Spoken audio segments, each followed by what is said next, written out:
अरे छोड़ा हाँ। आज 4 दिन से पोछिया बिहार बहुत है। अब तोहनी का तनको भर चाक बाकी ना गहूम काटे के।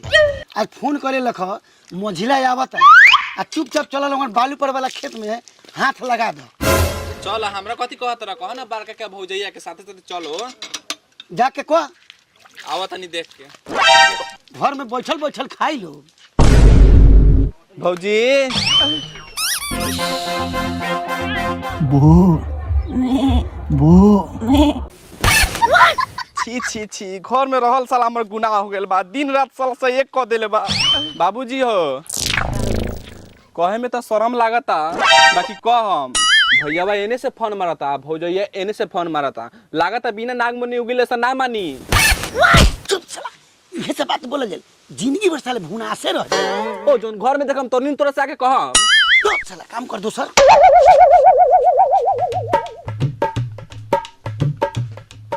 ए बबू कहाँ जाता रे? जा चंचा खेत में जाना जूटी लागल बा ओकरा खाना पानी लेके तू अपन गेहुआ ना कटोइबा का कटवाएम नु आधा घंटा में मोझिला उतरत तो हमनियो आवतनी वो में काटे। ठीक बा कटवा ला बारिशों के समय बा। ठीक भाई आवतनी सो हमनियो खाऊ के आवते बानी।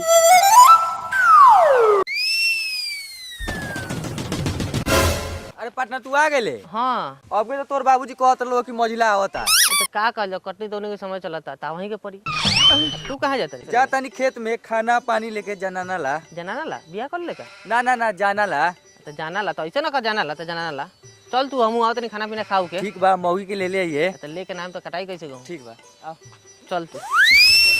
कारे छोरा तो आदत बहुत खराब हो गेल बा। बिना देखले सुनले घर में घुस जाली जब आवे कहले ह त गाना गाते होते। ठीक कहत नहीं रहुआ बउआ जी के आदत बड़ा खराब बा। हमर चोली छोड़ा के परसों कौना दोनी के दिए ला। प्रणाम बाबूजी। खुश रह बाबू हमर आ गइल। तोहरे तो इंतजार करत रही गेहूं काटेला। बाबूजी हम तो मौका भरवा भरले बानी आ एकला तोरा आंखवा बंद हो गेल बा। अलवा सर देने लगे घुस गेल हो तनको ला शरम बा। ससुर भसुर तई खराब बा। ये चुपचाप रह ज्यादा बात के बताओ मत कर। तू क्वेश्चन मारे सेहू जानता नहीं आ ऊ क्वेश्चन में सेहू जानता नहीं। चुपचाप हंसुआ उठाओ आ चल गहूं काटे। चलो निकाल हंसवा।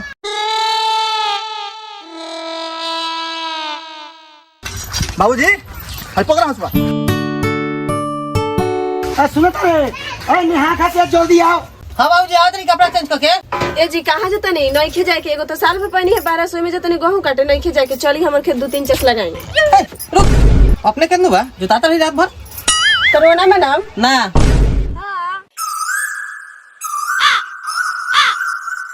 देखत नु बारा बाबू दौरा में डेग धके चलत हवा हमनी से कहां चलेनी ओकनी के कहां हवा।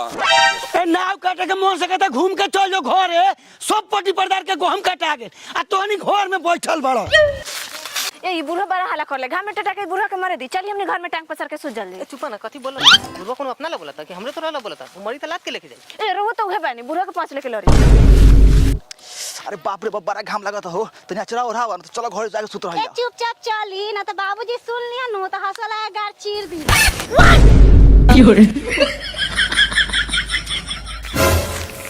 नहियर में तो कहियो खेत के मुंह ना देखनी कोढ़िया शादी के ले लक अपने चल गेल बाहर का हमरा से गेहूं कटैत और सासु सौतनी अभी तक लेना।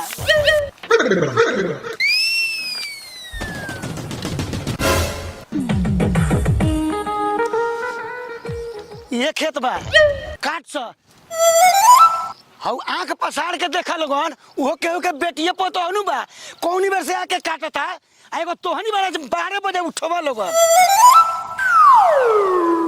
लागत कि अपने पटदारवा में के लोग आइल बा का। ए चाचा जी सुनो तनी हमरा घर से केहू आवत कि ना? ए बबू कहनी है तो तोहरे दुआर पर माए बाकी देखनी है दुआर पर केहू ना लौकल। अच्छा ठीक बा तो। अरे बाप रे पाई तो फतरना बहुत गेहूं काटे आल बा बड़ा मस्त बा एक बोली सुगा नियन बाटे। रे साला गहूम काटे यार बड़ा गहूम ना काटी डाइन लेखा बुदुर बुदुर कोइले बारे। तो घाम तो इतना लागता अभी ले बूढ़े एक लोटा पानियो लेके ना आए। ए जी देखी तो छोटकी के हतार से बा गेहूं कटवा अपने बाटे टांग पसार के बैठल ना काटे के लगता कहला एला खा नाम करेला। ए जी सुनो तनी देखी ना हमरे बारे में लगता भाई जी से कुछ सौतनिया चुंगलावत हटे। हम बैठल बन त सौतनिया के गांठ जरता। चुप जाते जरता तो जरता अपने जर के झाट लगा करियो चुपचाप बैठ। ए जी सुनी ना, हमरा मन नहीं की करत गेहूं काटे के, चली ना घरे, हम मन के ना तो करत। तोरा नहीं खेलो कि बाबूजी ये तही बाहर 1 घंटा और गेहूं काट ले दे ओकरा बाद चलम तले बर्दाश्त कर।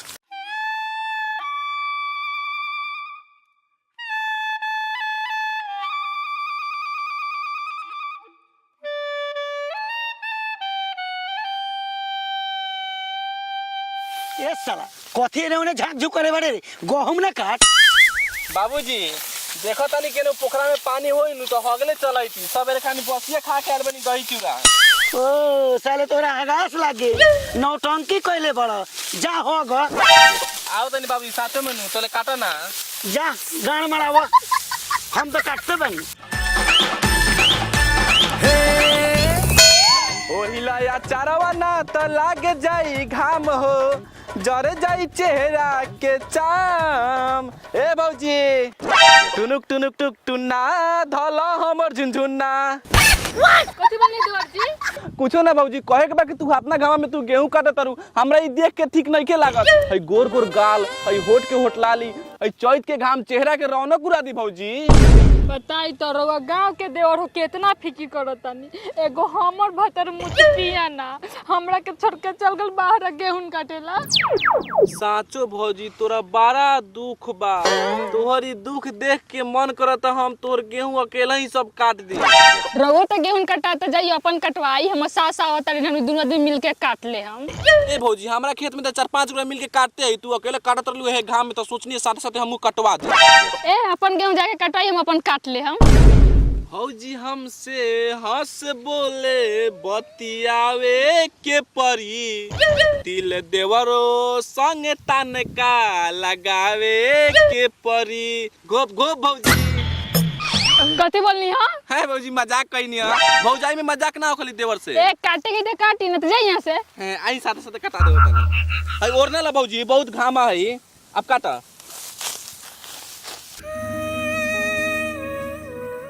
भौजी 12% चुअता तो रहो हई ओरा ओके बाद में काटल जा काटो। भौजी इतना दुल्हा तोर मानत हो तो आए मान लो। पहले खजे मैदान क के आवतानी इतना गहूम हम काट देनी और वहीं ले आना हेतना देर मैदान करे में लागल है। करे भतरोहर ए कौनी बेर वाली जे आधा खेत काट ले बाबूजी आ गेलो। ए बोलत उलत ना बारे करे साला अपन काम होते नहीं खे आज तू गांव भर के ठिका ले बड़ी तू तो साला कॉलेज में मैदान करे जातनी। कहे के बाद अपना खेत में 4-5 गोरा काटते बानी सन ई नहीं की भौजी अकेले काटत रहल तो सोचनी इनकर हाथे पते कटवा दी एक दिन घरे जाके रोटी खा लेबे गरम गरम सज जतई। अच्छा तो ठीक बा अपना घर में तोहर खाना 2 दिन बंद रही एकरे घरे जाके रोटी खाइए हम जातनी।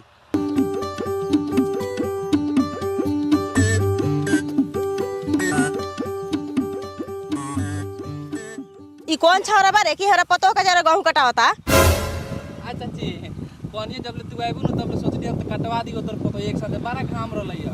ठीक बा कटावत रहल त अब जा हमनी दुनु सास पतो मिल के काट ले हम। ठीक बा चाची जाई ले यहां हसुआ रख देनी बा कनिया सांझ के रोटी खाया बा। ठीक बा।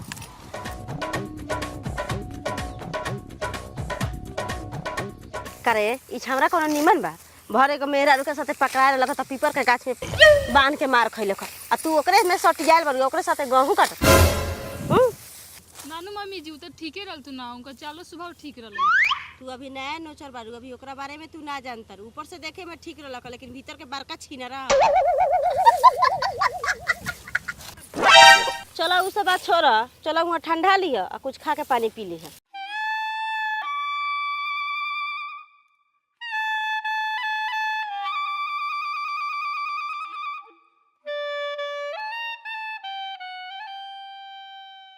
ए जी 1 घंटा भी ना फिर चलने बर्दाश्त नहीं होता घाम लगता। घाम लगा था बाबूजी तो लोकत नहीं खन चला तू लव हम आवत।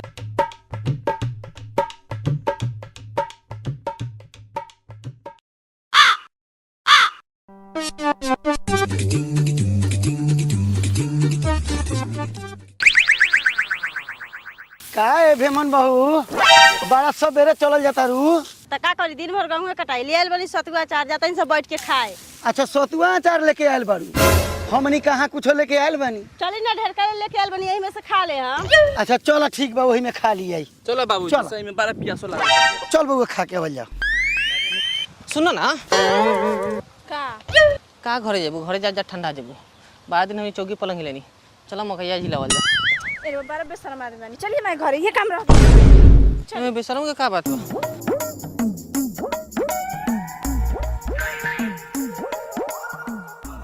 एगो तैनी है 10 जो में सतो लेके नहीं हटाई उन्हें हम ना खाए। ए तोरा नैयर में बाप दादा के सतुआ खात खात जिंदगी से रह गल। हमरा घर में एलुआ नाटक करे, खाए के बता खा ना त भूखई टटा। ए हम भूखे काहे टेटाई, हम ले दाल भात काहे ना लेनी है। ए ना बनैनी ह का ढमन बहू सतुआ से ना गए। ऐसा ना गल बाई बा बेटा खा ली। त तनी नीमन से सोनिया जे खाए में मजा आ जाए। कहलू है जे सतुआ बोल लियल बनी अचार लियल, मैं अचार होइले ना हो। ई मरचा से का हो? खाई ली है मेरे लोगन बा बेटा खा ली, आ हमनी के में सास पतो खा ले है। खाई ठीक बा चाची, खा बाबूजी। हई खा हो। तू तो सतुआ ना खाइबू, हईला बोतल जाके पानी ले ले आवा। बाबूजी हमनी को बोतलवा खाली बस उतना नहीं पानी ले आवे के। तो देखले का बारा जा ले आवा। ठीक बा। और तनी माने के पड़ी सतुआ बड़ा नीमन सा खा के मजा आ गेलो। जब फ्रीए के खाए के बता मजा काहे ना आई।